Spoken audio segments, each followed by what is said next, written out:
So I made a movie called Missing 411: The Hunted. And in that movie, there was a case of 12 guys are planting trees on the side of a mountain in Washington State. And there's a herd of elk at the bottom of the mountain. And all of these guys see this classic UFO come up the mountain, hover over one elk. The herd scatters, but one elk doesn't. It just stands there. And then without anything between the UFO and the elk, it picks the elk up and it's gone. The guys all say, F this, I'm out of here. The whole group of planners leave. And the manager for the company says, whoa, guys, hold on. What's going on? So they call MUFON out, Mutual UFO Network. They bring some investigators out, and they interview these guys one by one. And they all say the same thing. And they say, what we're afraid of is we're next. They just took that elk, but we're next. So that's in the movie. Keep that in your back of your mind. There's a guy named Carl in Wyoming. He's hunting in the Medicine Bow National Forest alone. He sees some elk 100 yards away, lines up with his rifle, boom. And he says, Dave, it's like everything went into slow motion. I see the bullet come out the gun about 3 or 4 feet, and it drops to the ground. He says, I walked over, and he goes, the elk didn't move, and I pick it up, the bullet. I put the bullet in my pocket, and then 2 alien-type entities walk up to me, and they engage him in mind speak. And what they do is they eventually take him on a craft, and they take the elk on the craft. And it's like the elk are frozen there in time.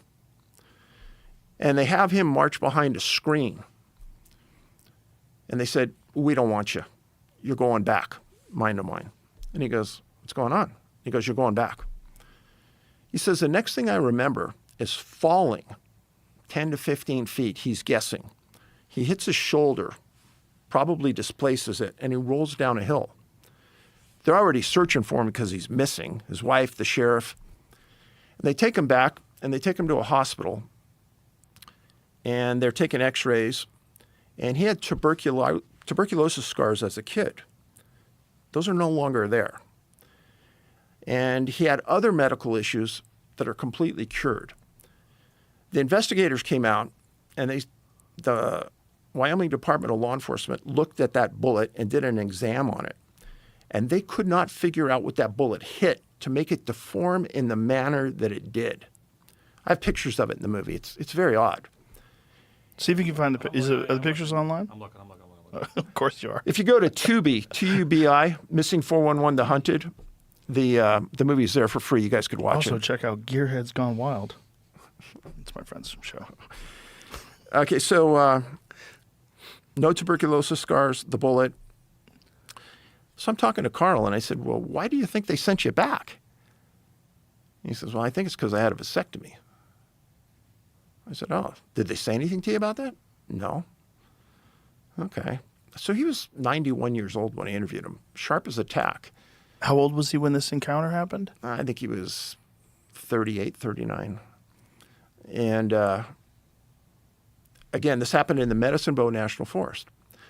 Where is that? Medicine Bow is directly, I'd say about 75 miles northwest of Cheyenne.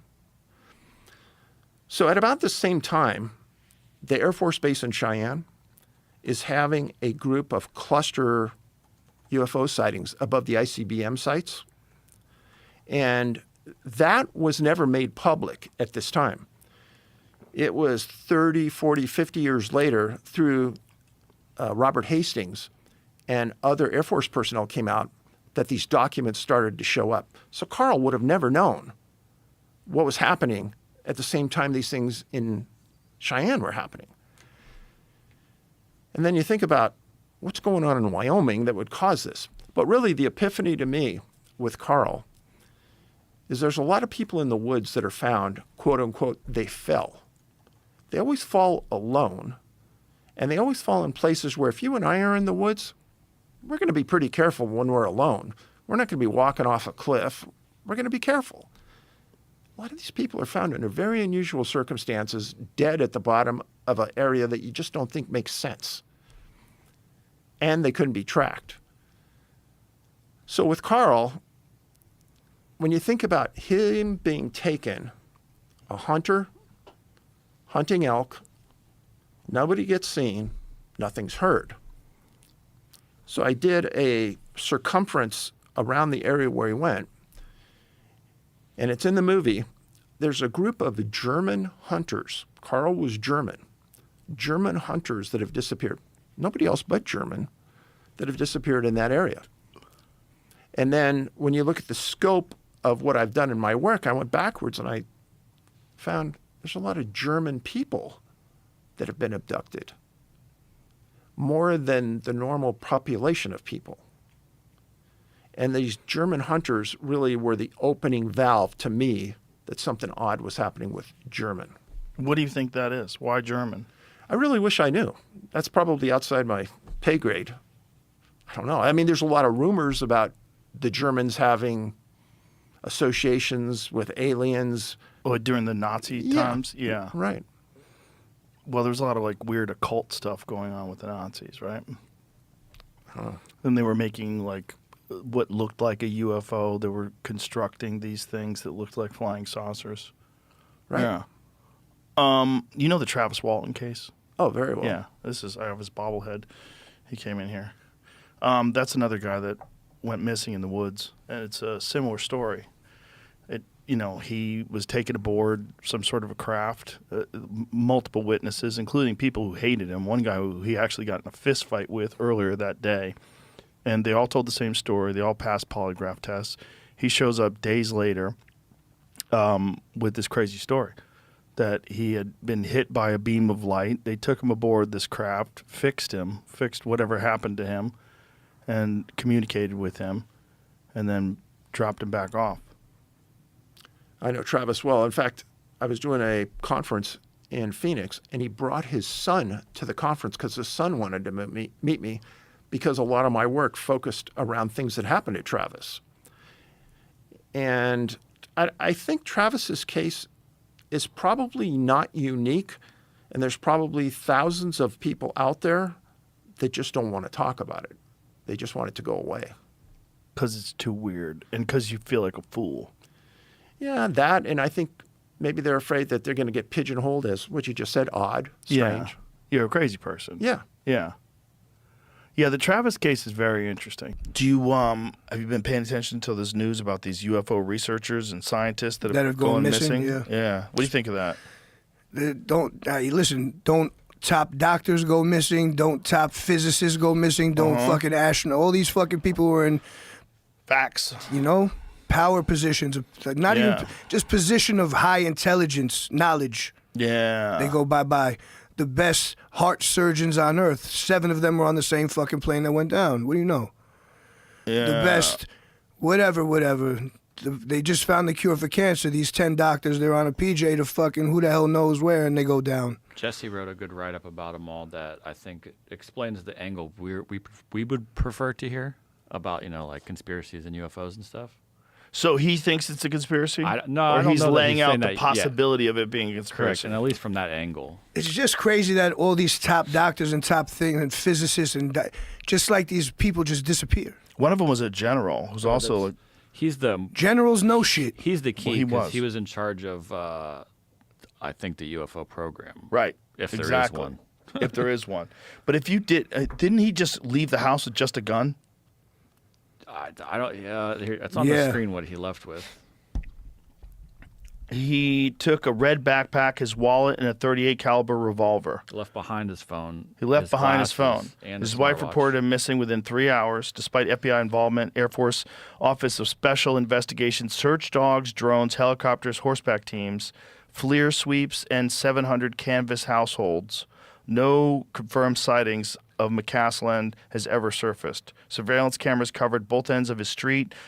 None captured his direction of travel. After weeks of searching, the only item recovered was a gray Air Force sweatshirt a mile east of his house. Testing could not confirm it was his. So he was the first one to disappear, and then He has no DNA? sort of... So No yeah. hair came off? He was the first one to disappear, and then another one disappeared, and they're like, well, they actually might have worked together, and then every other day, it's like now another one and another one and another one. Also, if you knew something that the whole world didn't know, like if you knew the human race was just a bunch of soul containers for some super advanced alien race that just uses us as a farm, Yeah, here's and you're why like, what's the purpose? his name pops up is because his name was in the We're John all just Podesta an empty emails. body with fucking aliens hosting us. Hacked emails from Hillary Clinton's campaign chairman John Podesta revealed correspondence from Tom DeLonge naming McCaslin directly. DeLonge? I'm saying it wrong, No, right? Tom DeLonge. DeLonge. Black 182. DeLonge wrote that McCaslin helped assemble his advisory team, was deeply aware of what DeLonge was trying to achieve, had received a 4-hour briefing on the project. DeLonge added that McCaslin ran the laboratory at Wright-Patterson where the Roswell material was shipped. But that's all speculation. Which part?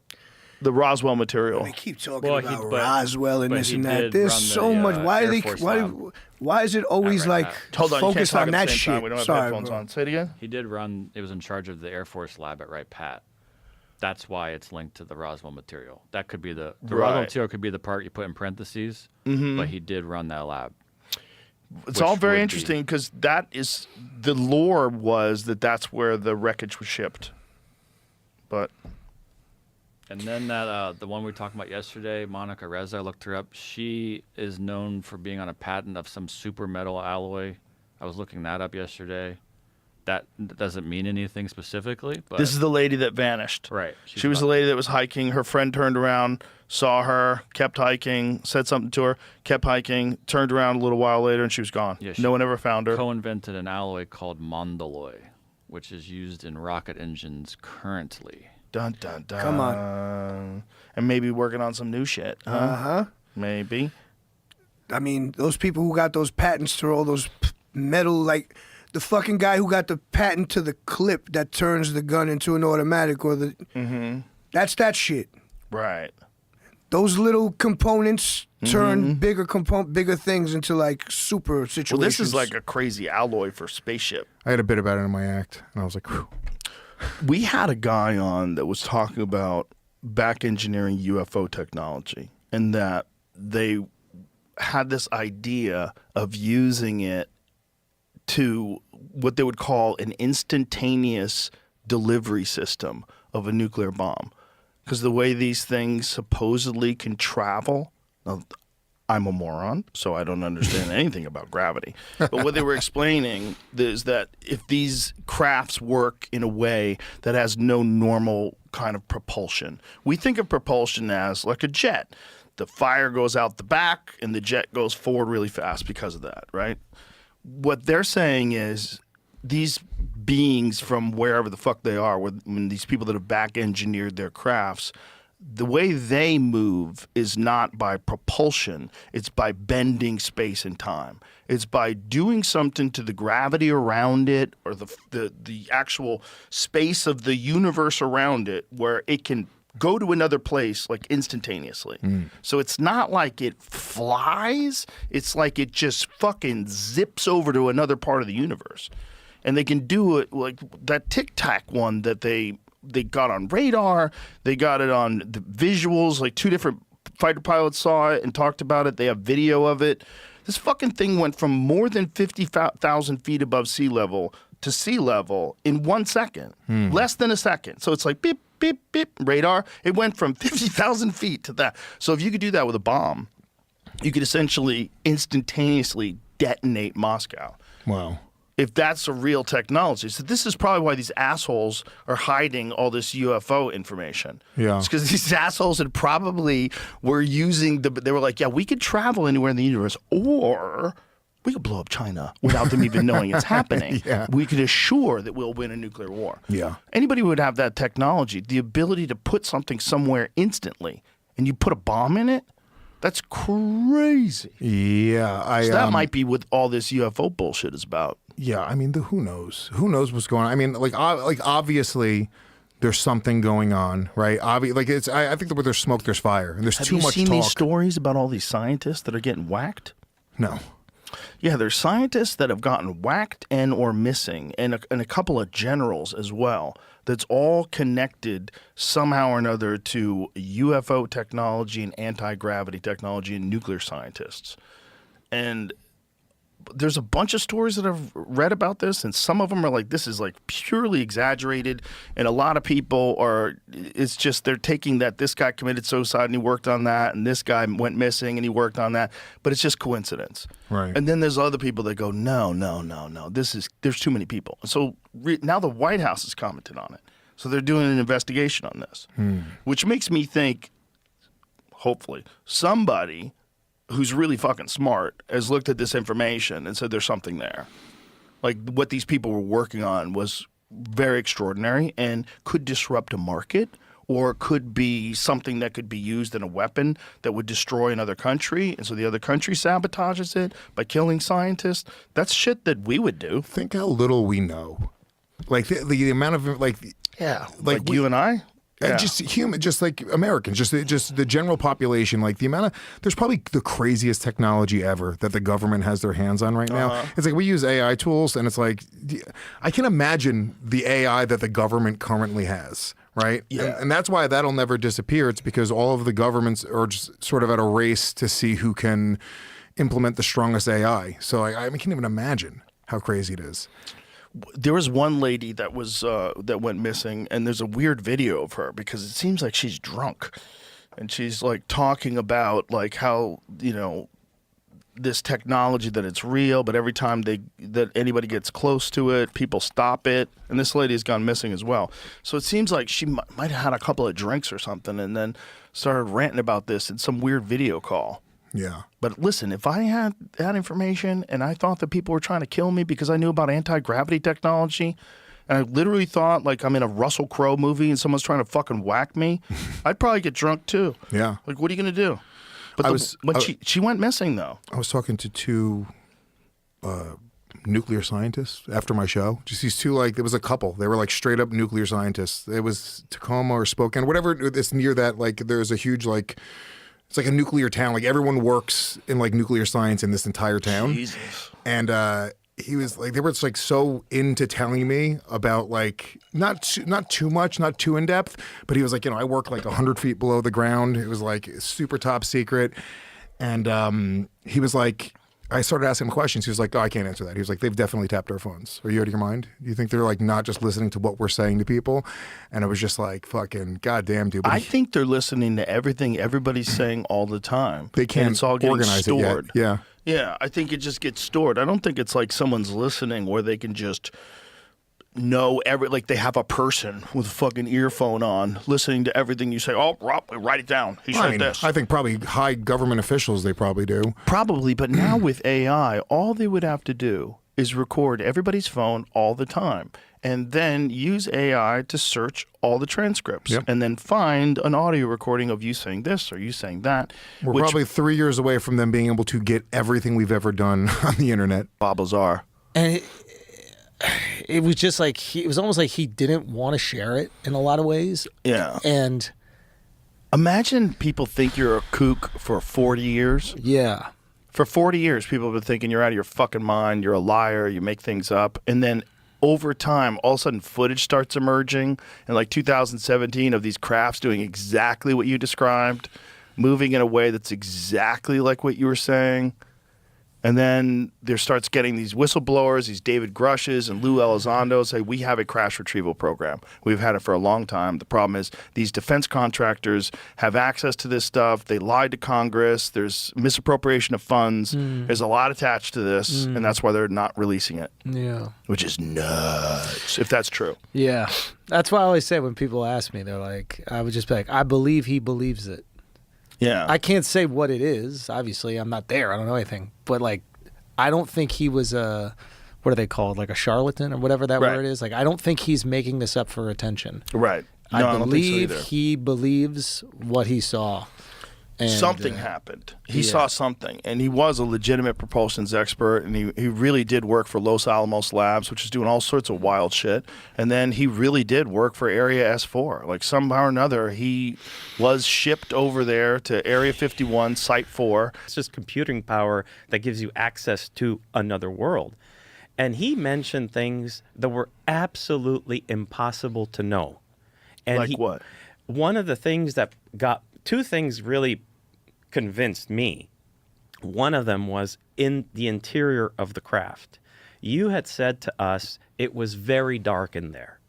And while Bob is explaining to us this interior of the craft, and many times he kept repeating, it was really dark in there. Even though there were halogen lights. Right. in there. And so at a certain point, he says, as I'm crawling in, there's like these extension cords. And I remember going, extension cords? Like that hadn't computed. And he's like, yeah, they had lights in there. And I'm thinking, it's true. I mean, there's no light switch inside this big thing. It's 52 feet. It's big.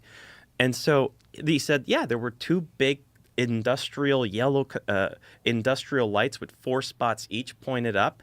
And so we decided to make those. We decided to research the type that were used back then in the United States, especially on military bases, the halogen power, because it was halogen in 1988. And we turned them on. And it was still dark. And it was super dark. Yeah. And I remember Christopher Matteau, by the way, a big shout out to Christopher Matteau that's on my team, who made a lot of those visuals, and he's like a magician. He's the best. He's there, and I said, Chris, turn on the lights because we have to film in the craft. And he's like, they're on. I said, they're not fucking on. I can't see anything. He's like, they're fully on. And I said, well, that doesn't make any sense. It's so dark in there. Yeah, I remember thinking, It shit, consumes light in there. and so yeah. we upped the power of the light so that you could see more. And it was still dark. And I thought, what the hell is happening? I go, is there a bug? Is there something wrong? He goes, no, I don't know. It's absorbing the light in there. We had to up the light intensity on those tripods by 20-fold in order for you to see the visuals you see in our film. Otherwise, it would be really dark in that craft. So how did you compute that? Like what parameters did you establish? So what you do is you're inside a 3D environment. You're in a 3D world. Now we're inside the craft that is 52 feet in diameter. We bring a camera in there. So we were filming. The whole film was done with Blackmagic 6K cams. So we would bring our Blackmagics in the 3D environment. You can actually set that so that we could film inside the craft, so it matches the filming of our real cameras. And so as soon as the camera's on, it's the same lens, it's the same aperture, everything is as you would have it. And so you're trying to adjust for this dark room.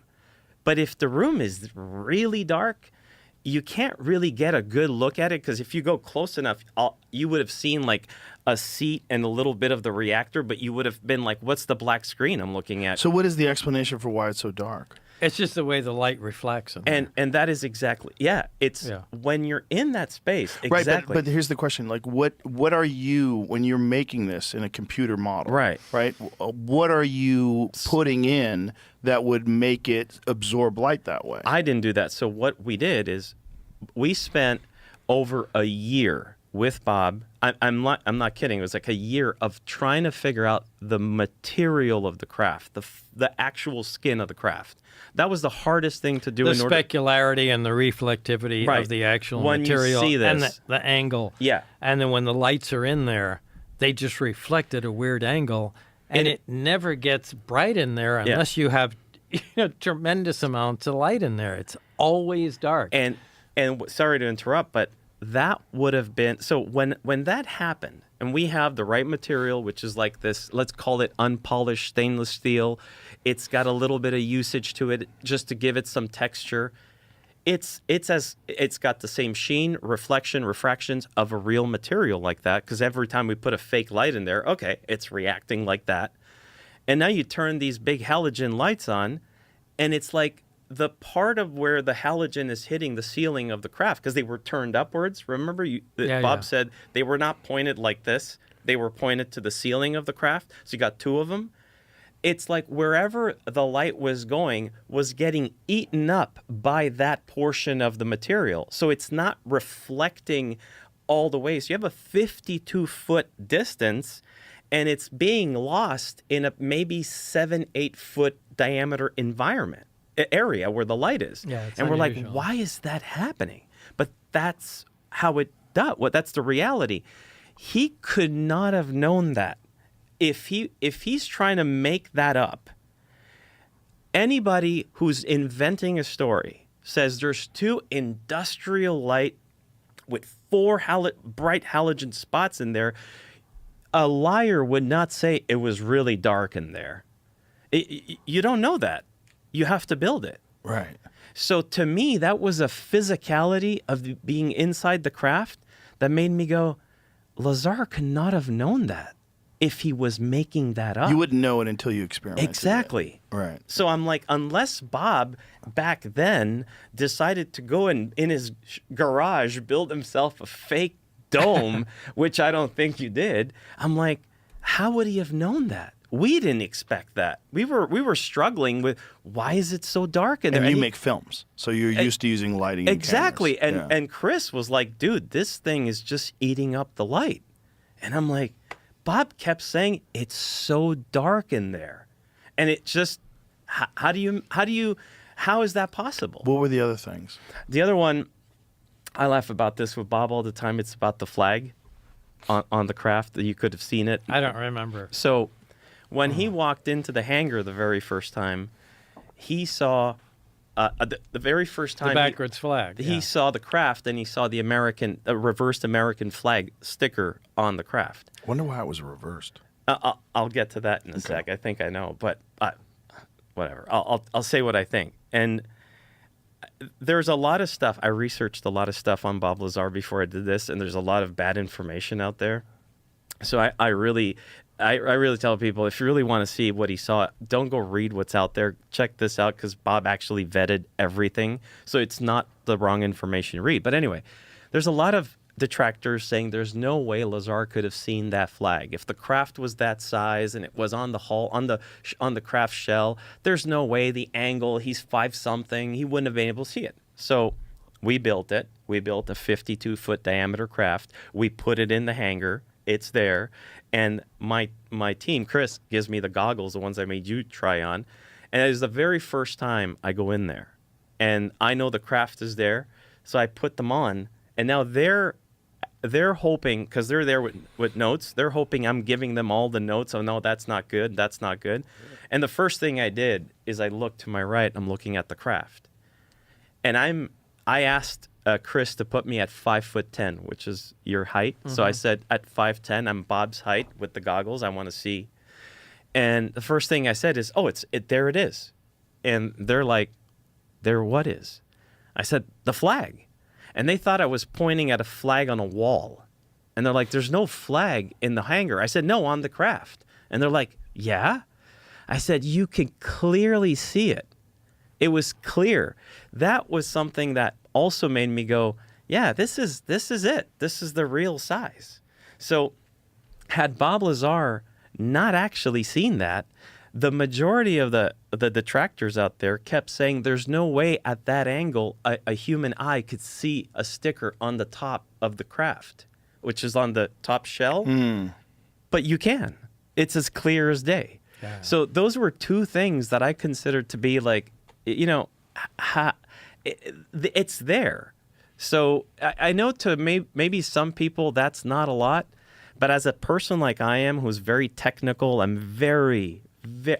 super difficult. It took a long time to do this because I'm a perfectionist, and I wanted to make sure it was accurate to what he saw.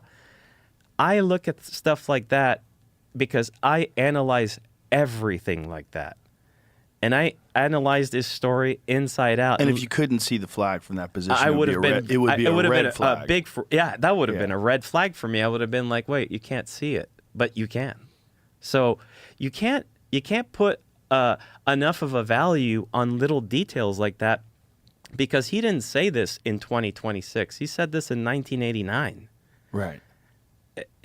Why? Why do you think the flag was reversed?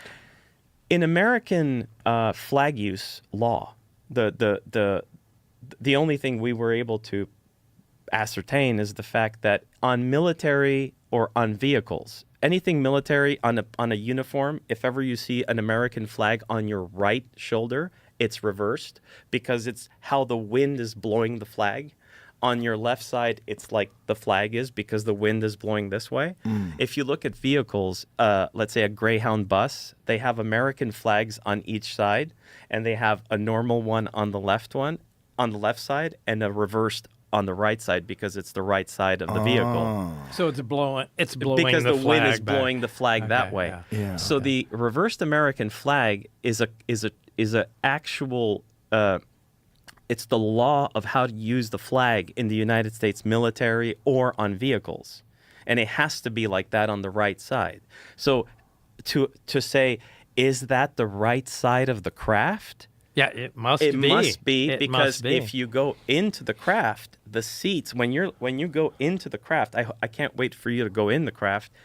When you go inside, the seats are facing the right side, meaning the hatch is the right side of the craft. It's the only thing that came to mind. I mean, is that what they did at S4? They fucking put a sticker on it? I mean, it's the only logical thing we could think of is that's why it was there. I don't know. My other, because if it was an American flag, if it was just for identifying this as America, why would you reverse it? Right. Right? You're reversing it because it's indicating the direction in which it travels. Exactly. Wow. So it's just an interesting, Yeah. right? It's all interesting. The goggles is a trip. Right. When I put on the 3D AR goggles and you VR goggles rather, and you stand in that warehouse, that hangar, and look at it, it's very strange. It feels that's weird. Exactly like it was.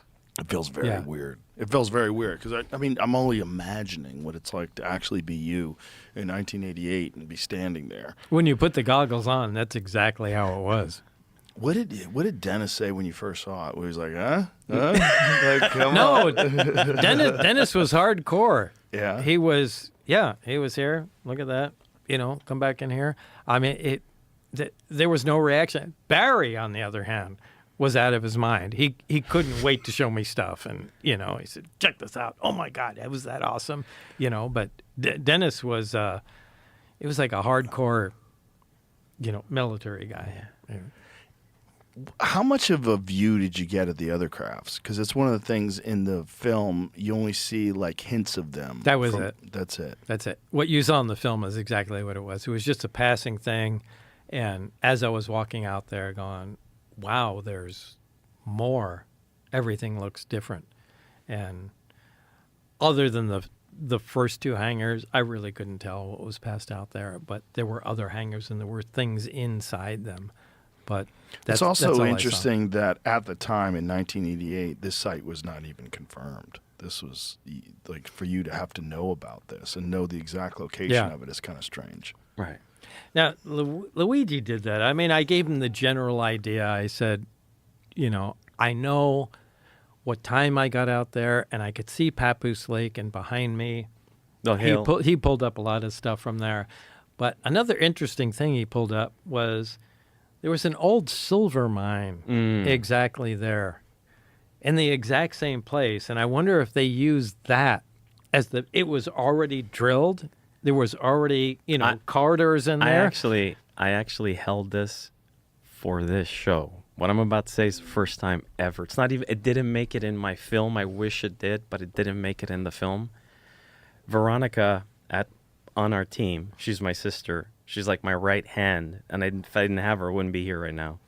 She found this, and at a certain point, we were looking at the maps out there, and you'll see in my film that Gene Huff sent us some U.S. Department of the Interior official maps of that environment at the Groom Lake, Papoose Lake. But we weren't satisfied. We wanted to go deeper. We said there's got to be more. And there's one map that is a publicly available map. It's super not easy to find, by the way. That is in the hands of the U.S. Department of the Interior. I could get it to you if you want. I can email it to you. That map is the oldest map of Papoose Lake known in the hands of the government that is public domain. That map, and everybody's going to be listening to this, clearly shows a road that goes right into where S4 is. It doesn't show a road near it. It shows a road going right in the mountain. And they removed it. That map is from 1941. Okay? Right after that, the map is 1950 and 1952, and those roads were removed. But the oldest map we ever found, it's going to be available. We're going to post it on our website. It's going to be everywhere. It shows clear as day a road that goes right into the mountain, exactly where Bob Lazar said S4 was. So do you think that was the road to the silver mine initially? Yes, I believe that. Yeah, It makes sense that Yeah. they would use an existing facility and just enlarge it instead of start from nothing. Right, of course, know? especially if it's So, abandoned. yeah. yeah. Yeah. And it also makes sense that if Roswell was real, and if they really did find a crashed UFO in 1947, like in the 1950s, they'd be like, let's get rid of this fucking road. Right. Yeah. If we're putting this out there, if we're building this facility Well- out there, and if they did have it, that also makes sense that they've worked on this for decades. You come along in 1988, they've got this happening in the 1950s, and it's still there. Yeah. Yeah. I think what happened is when the CIA took over, because CIA is the one took over they're the ones at Area 51. I think what happened is as they took over, they just removed the road. It wasn't even because there was a flying saucer there. I just think they got in there, took control of that terrain, that whole landscape, and said, remove it off the maps, because it's there prior to them taking ownership of that land. So, I mean, it's clear that there was a road there, and then they came in, CIA said, take it out, and S4 might have had already an installation. It wasn't an installation, but they probably had a tunnel in there already because it was a mine. So it was an easier way to build a big facility in the side of the hill. Makes sense. It does make sense. And then there's also the images that you got of what looks like the hangar bay doors Right. that are camouflaged. And I have to say that Gotta go again? Yeah. All right. Sorry. No worries. that's all good. That Prostate problem. Technology will fix that. It'll remove your prostate. Turn you into a fucking alien.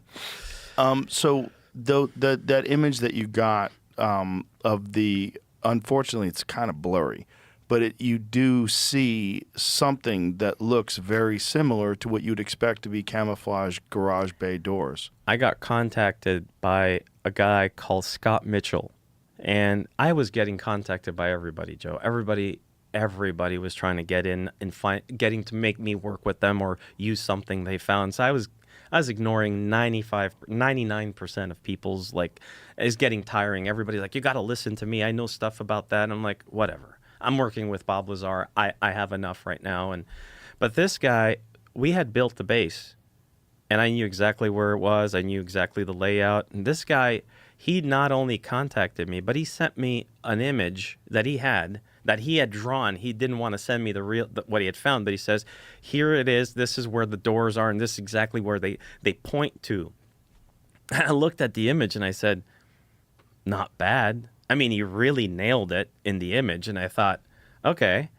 At first, I thought somebody on my team leaked something we had. To be honest, I'm like, who did that? Who sent out one of our renders to somebody? And because that's what I thought. And they're like, no, this is what.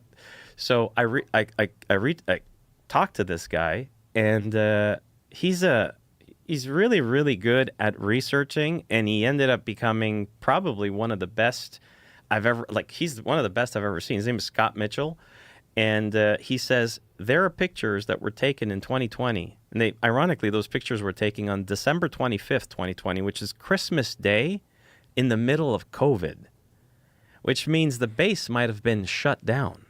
If you think about that, you know what I mean? Like, Right. It's COVID. It's like in the heat of it. Plus, it's the 25th of December. So there's probably nothing going on there. And this private pilot in a small Cessna requested access inside the perimeter. And they granted him permission. And he had a big Nikon camera on board with a big telescopic zoom. And he took a shit ton of pictures, and they're amazing. They're all public. They're all available. You could download them. And there's these pictures of Papoose Lake and the hill. But they were being used on the internet for a long time. Everybody's like, see, Bob Lazar is a fraud. It's not real. There's nothing there. Well, of course you can't see it. It's, first of all, 17 miles away. And secondly, they're not designed for you to see it. And that also, let's talk about something that Bob was talking about in 1988. The picture was taken in 2020. I mean, there could be could be a different landscape now. Anyway, so he said, look, this image, if you change the contrast, you got to keep the original, but just move and try to extract data from your image. You know, anybody who knows how to do that with photography, you can do that. And he pulls out these geometric shapes. You could see them. They're like little. They look like rectangles.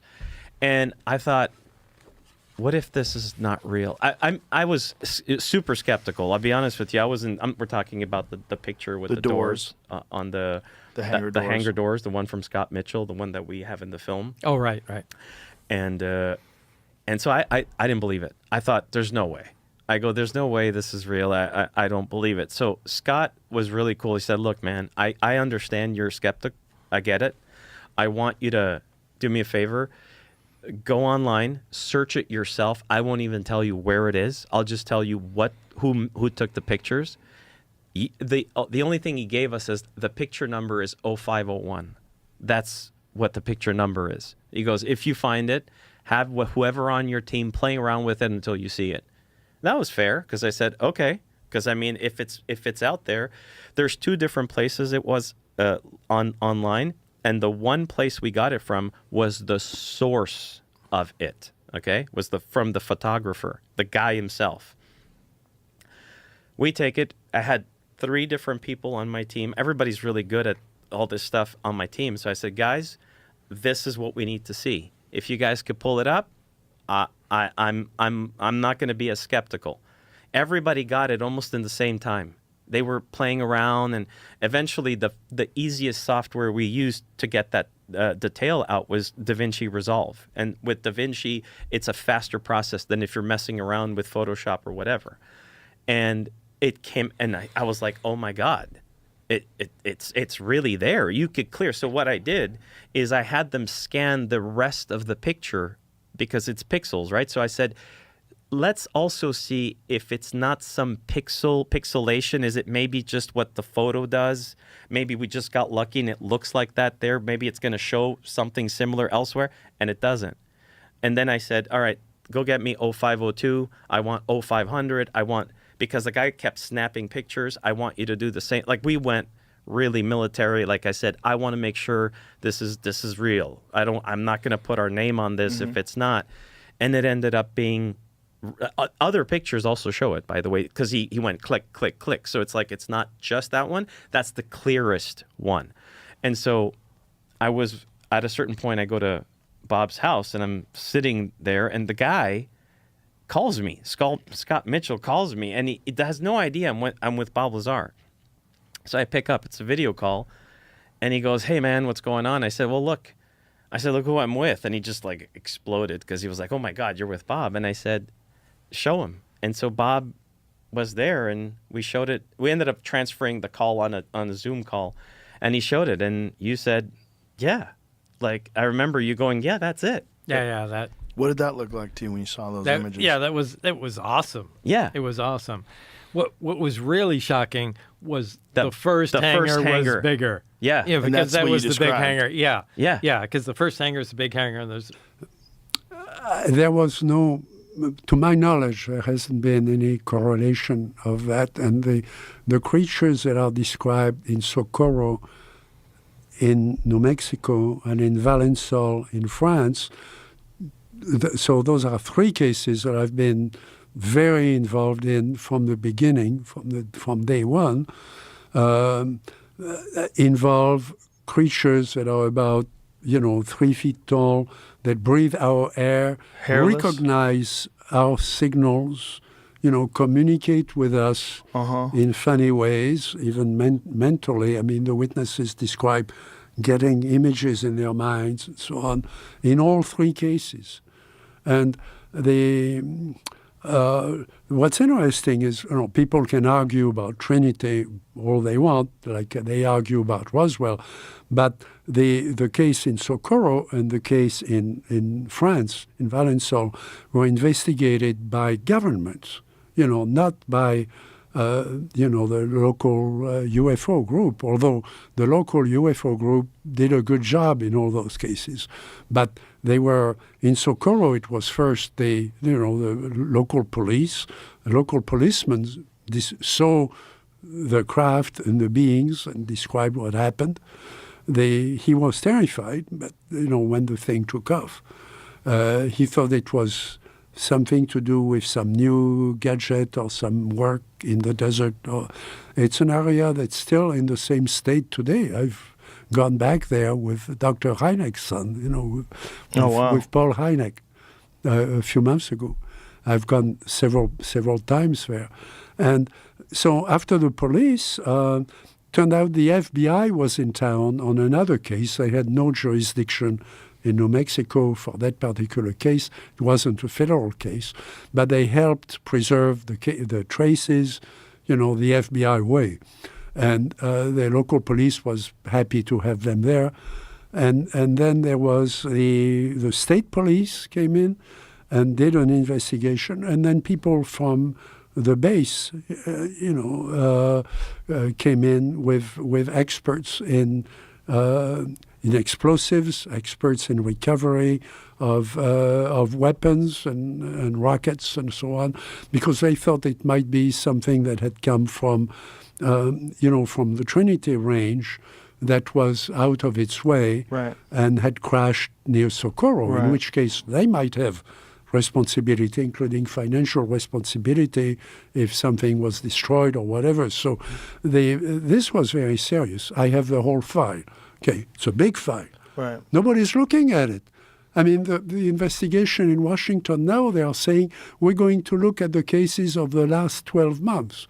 Well, what kind of science is that? Can you imagine scientists reading this? And this is the way they are going to solve the UFO problem, by looking at vague pictures of lights in the sky for 1 year? Why don't they go back to those records? Those are federal records. Okay, the case in Valençol, 5 agencies of the French government. So this guy was a farmer. He had a field where he was growing plants to make perfume. So this was high level, expensive crop. This wasn't just, alfalfa or something. And he goes there at 5 o'clock in the morning because, he wants to do to water the thing and so on before the sun is up, because it's going to be it's in the south of France. It's going to be very hot. You can't work in the field during the early afternoon. So he wants to be done with that. He sees this contraption, in the middle of the field, crushing the plants. And so he sneaks in, and he's paralyzed. Okay? Now, there is an egg-shaped object, just like the one, at Trinity, just like the one in Socorro. It's the size of a mid-sized truck. There are 2 creatures in front of it, human looking, 2 eyes, breathing air. They look at him, sort of amused, and one of them has something on his belt. He takes out, pointed at him, and that's when he's paralyzed. Now, he's not, as you know, I'm not a doctor, but I've gone to doctors about what kind of paralysis is that, where you can stand up and watch something, you just can't move. They said, well, there is a type of paralysis that will just inhibit the motor, motor nerves, where but you'll still be up and aware. You're not going to fall down, in a heap.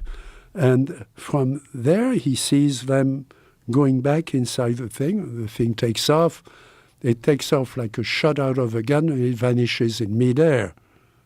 Okay. Now, he goes to see the gendarmes.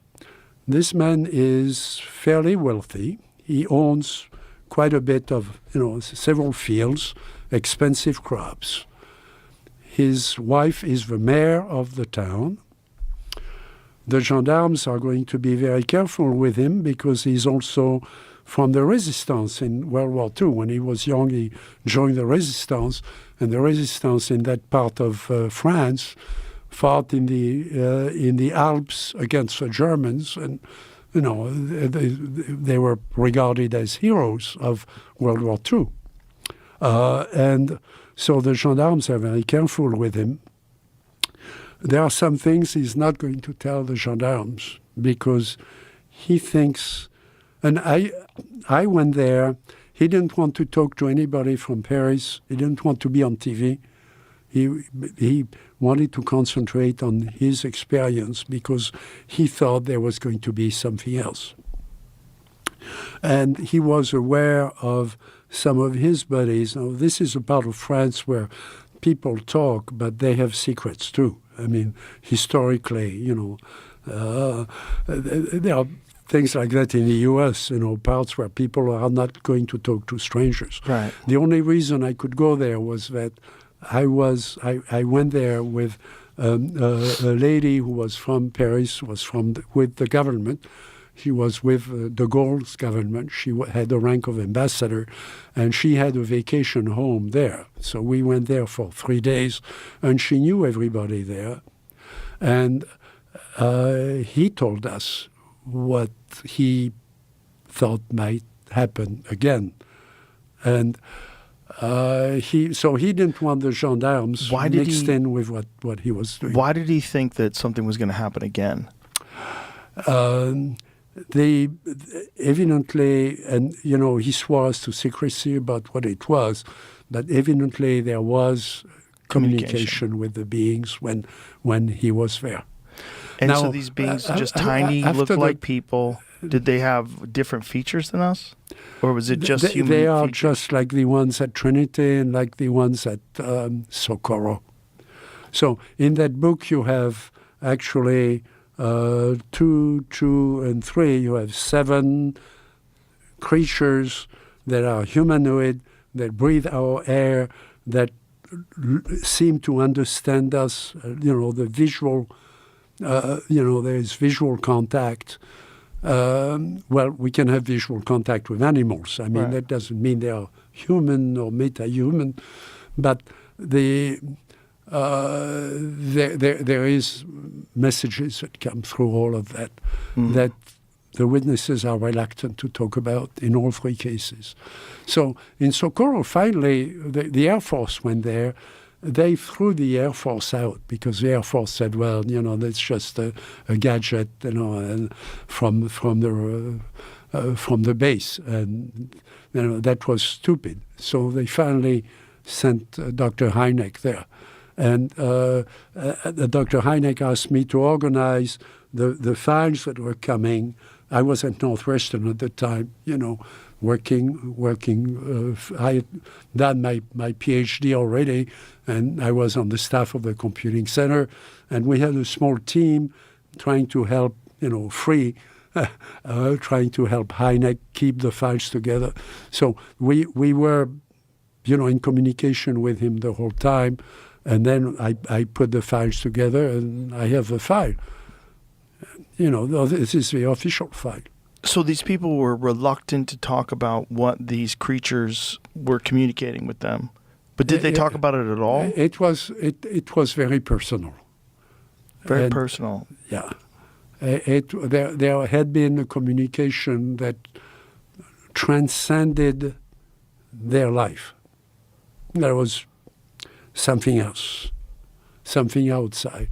So you could almost call it a sort of a religious feeling, but it wasn't.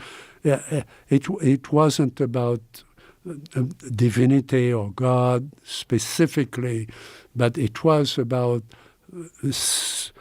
the other side of life, a bigger meaning for life.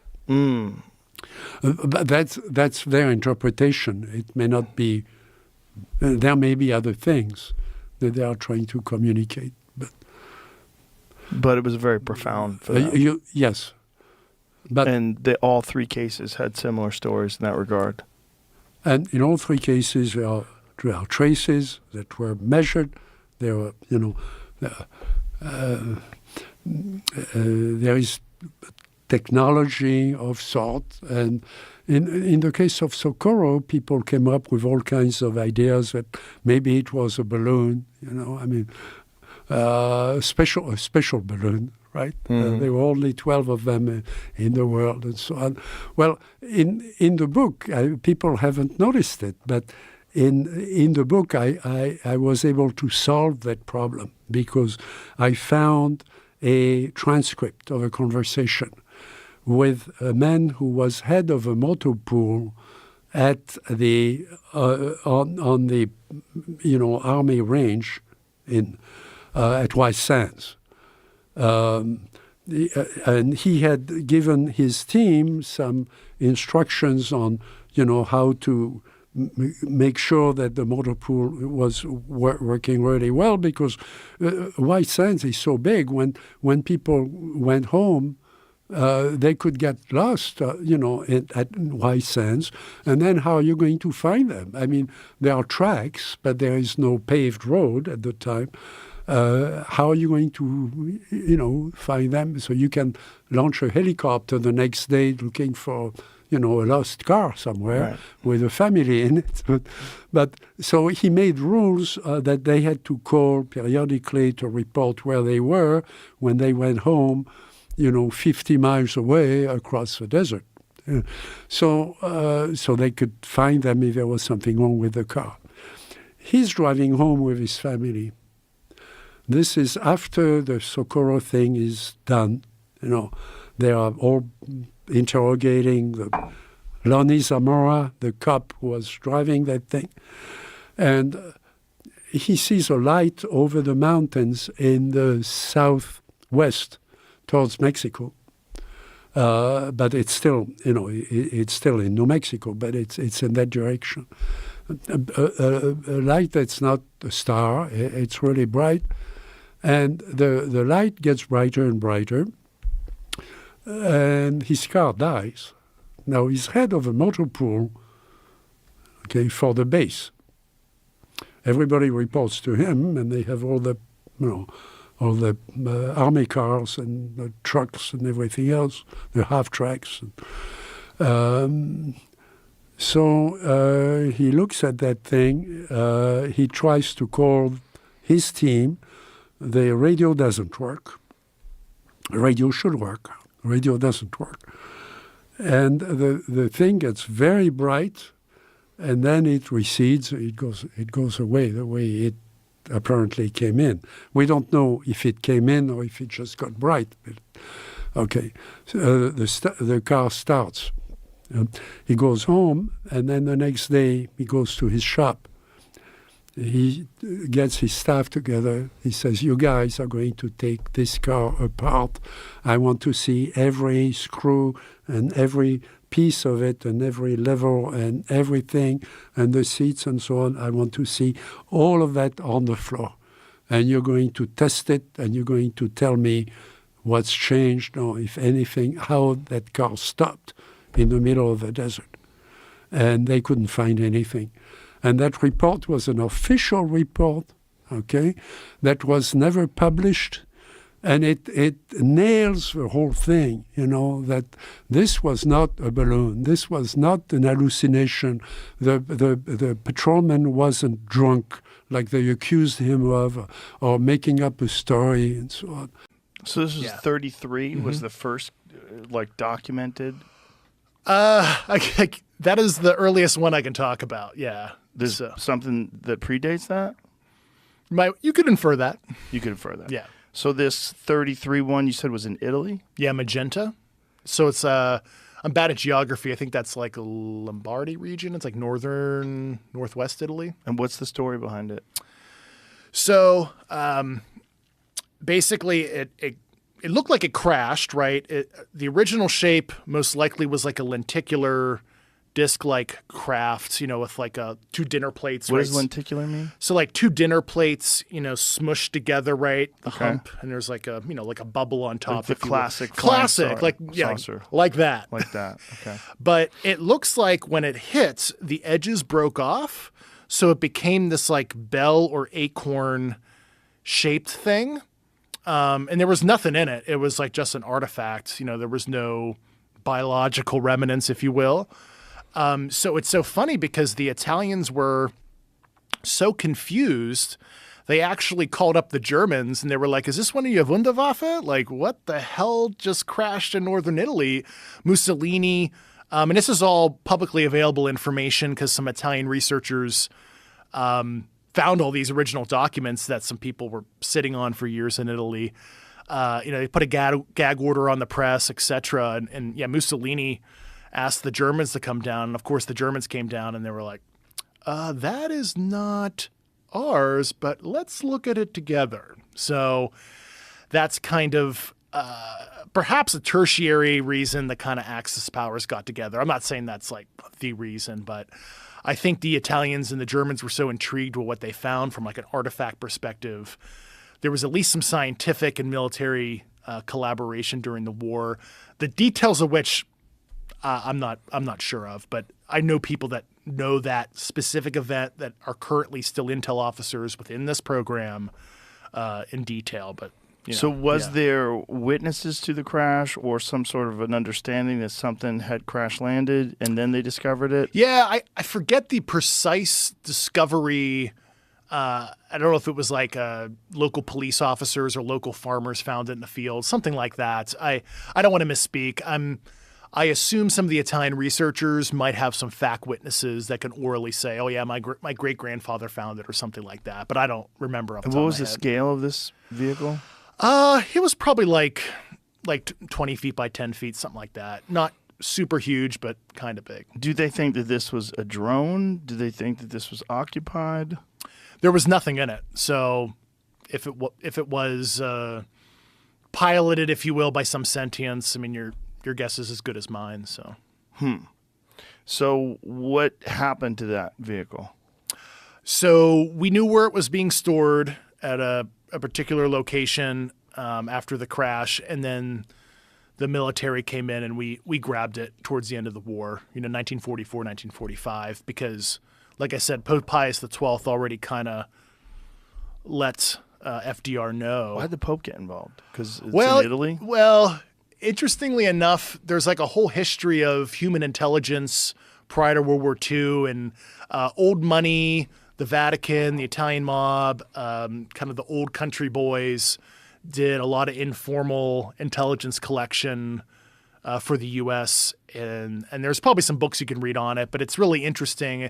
Human intelligence collection wasn't really formalized until the Office of Strategic Services, the OSS, which became the CIA in 1947. You had Paul Mellon and all these other affluent guys of all these old money families that basically created the CIA. So that's probably the reason why. So this thing that was recovered, this was the first documented one that the United States had access to? I can't get into if it was the first or not, but it was an early one. Very early. Yeah. So it's almost 100 years ago. Yes. And so they take this thing and then they bring it where? Yeah, I can't get into those Can't details. get into that. No. Okay. So they bring it somewhere in the United States. And was the attempt to try to back engineer this thing? Was the attempt to try to understand what it was? Yeah, I mean, first of it, obviously, it's understanding the situation, right? What do we have our hands on? And like I've said in some other videos and stuff, that we took the Manhattan Project secrecy and overlaid it on this issue because that secrecy worked well for atomic bomb developments and whatnots. And certainly this whole program in a nutshell, if I were to summarize the 90 plus years of history, it is a reverse engineering program to garner some kind of insight. And of course, not a lot of the things that we've learned from it are directly, ripped off the technology we found, but it has inspired other innovations that made its way into other U.S. classified programs over the year for national defense reasons, and it's a myriad of different things. So The UFO folklore is that this is where fiber optics were discovered first. yeah, I'm not going to break the seal on anything we've discovered or anything like that. And yeah, it's a place I can't go to. How limited yeah. are you Yeah. in what you can discuss and what you can't discuss, and why? Yeah. Why do they let you discuss any of this? Yeah, so anything sensitive that I want to say as it relates to like U.S. government activity, whether it be intelligence stuff, military stuff, etc., I have to submit it through what they call DOPSR, DoD Office of Pre-Publication and Security Review. That is something anybody who's been an intel officer, anybody with like a clearance, has to submit that kind of stuff. Now, obviously, if you're writing a book about gardening, you don't have to. But if you're going to talk about anything military and intelligence related, you have to submit. So it's kind of a catch-22 for this office, right? They're only looking at it from a security perspective. They're not vouching for it or anything like that. And that's like any author, right? They could write a book about Navy SEALs and they're not vouching for the story. They're vouching that you didn't say any nasty code words. You didn't burn a specific ongoing classified program. And for them, I mean, I'm not in their OODA loop, but certainly it's a catch-22 for them where if they want to redact and they propose a redaction, they're like, hey, Dave, you can't say these sentences. You can rewrite it and resubmit. We can't necessarily tell you what agency said to redact it, but you're not allowed to say this.